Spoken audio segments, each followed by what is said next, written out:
Es gan savā mūžā esmu redzējis daudzas un dažādas kastes, kurās liek visādus knibuļus un vadiņus iekšā, bet neesmu tas tehniskākais cilvēks. Bet viena lieta ir skaidra.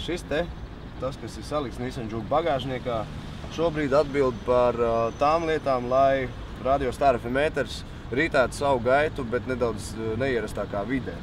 Un mēs šodien pārvietojamies ar Nissan Juke automobīlu un paralēli es vadu Radio Star FM ēteru tiešajā ēterā, lai viss it kā ritētu pa vecam, bet tomēr būtu nedaudz savādāks. Tad šī te, kā jau lielākās kastes, vienmēr lielākās kastes atbild par lielākajām lietām. Šī te kaste pārraida visu kopējo signālu gaisā, mēs ejam caur mobilo signālu un tas signāls no mašīnas dodās uz studiju. Šeit te ir pastiprinātais, pēc kura lampiņām var noteikt, vai viss ir kārtībā, jo ja deg visas zaļās lampiņas un divas sarkanās, tad ir viss ok.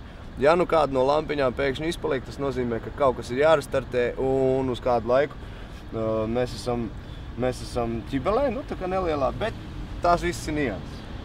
Šī te mazā kastīte atbild par internetu pieslēgumu kā tādu, lai mēs varam visu internetā laist.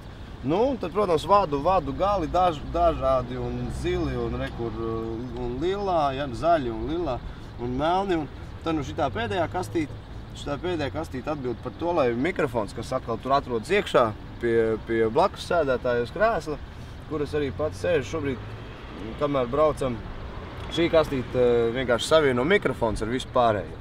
Tā mēs braucam šodien.